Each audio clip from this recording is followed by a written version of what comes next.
Okay, I hit the wrong button here, so now we're on a different video. So I've got the second knot tied. I've got the pleats the wide way, as you can see, on the mantle.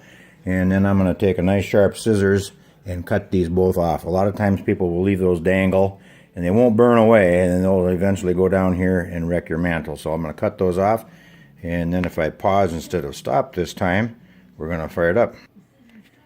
Okay, we're ready to pre-burn our mantle here.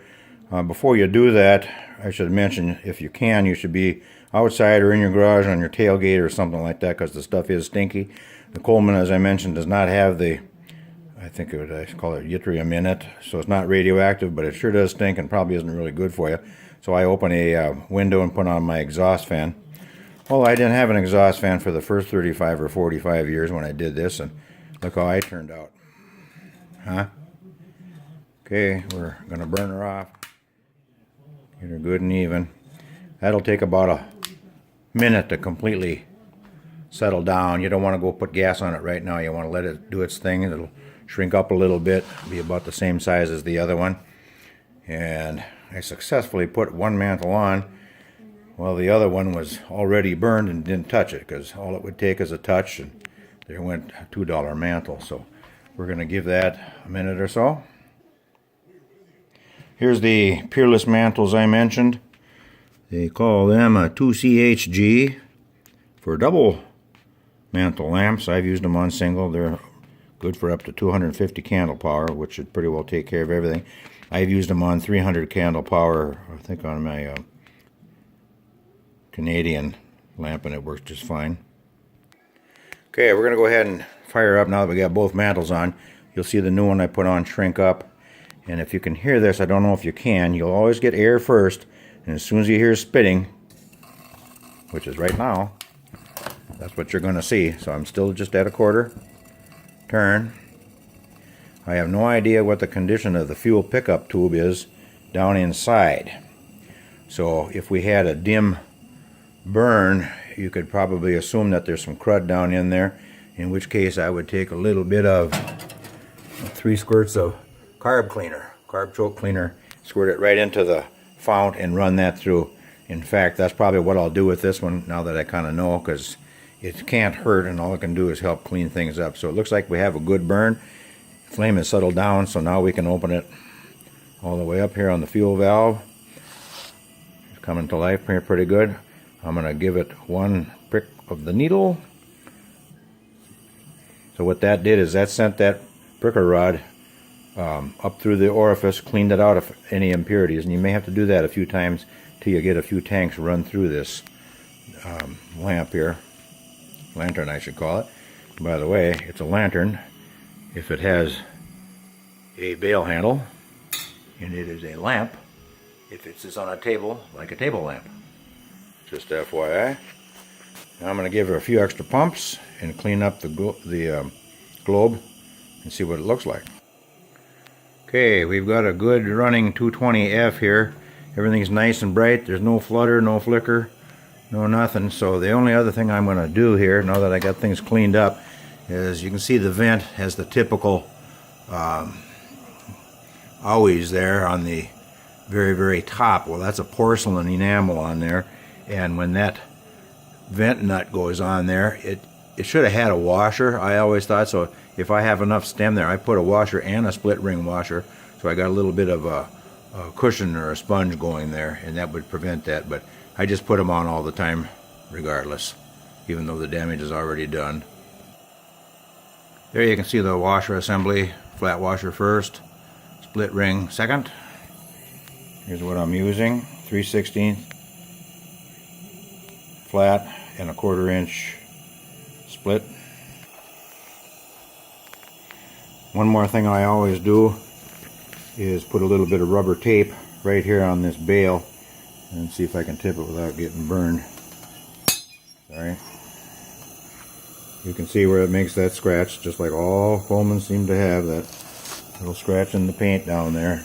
And it's not a big deal, but it'll just lead to further problems. So I'll wrap that with some of this rubber tape. Sticks only to itself. Okay, as you can see, we have one Very fine running 220. Here, let's put it at a little distance. Never leave your bail up there, burn your hand. Of course, I've got a light coming in here. Let's go a little different angle here. So that's just about as bright as you can get right there. You can just barely look at it. So the 220 is a workhorse. That's one of those ones you'll find in almost every rummage sale. 2 or 3 in every junk shop, antique shop. They'll usually get 25. Sometimes they think they can get 35. And I've rarely paid more than 15 for them, but I don't have a problem with that because just that globe there is probably worth $12 in shipping if you bought it on eBay someplace. And generator is worth something.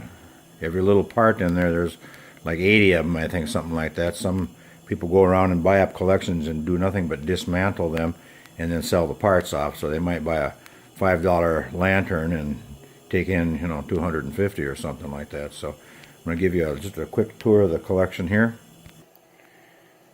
Okay, we're going to start down here with the oldest lanterns. And these are all called gas pressure appliances regardless of the brand. This bottom row happens to be all Coleman's. We start over here about 1915 to 1920. That one on the left was made. And you can see there for a while they had an external pump. Earlier they used a separate pump, kind of like a bicycle pump. And they went through different evolutions over here. Here's the 220. You can see I don't have that F, so I'm going to offer this guy $6. But before I send him this video, and then we go over here to some other older ones. Some of these you'll notice have not a glass globe, but it is actually a mica globe.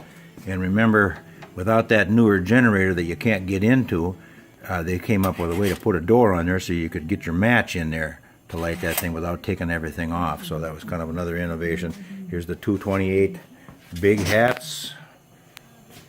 But I have 2 hands, I don't need them. And just some different brands. Pre-Wave is usually made for Sears, made by Prentice Wavers, and Sunflame was one that Coleman actually bought out and then they made for a while. AGM is American Gas Machine Company, and those are made in Albert Lea, Minnesota, which is why I kind of took a liking to them and have quite a few of them. That same AGM company made them for the Thermos brand, and then they branded them in just about any store that wanted to slap a label on there. Western Field was Montgomery Ward, and then you got Sears, and et cetera, et cetera, et cetera. And they get kind of interesting. This here was called an AGM LR2 cook light about 1935 or 40, and it was actually made to produce heat, and you could put your bean can on top and cook on it as well. So those are kind of interesting. Okay, just 2 more things I'm going to do to complete this operation here. Probably took about, I'm going to say 40 minutes is all.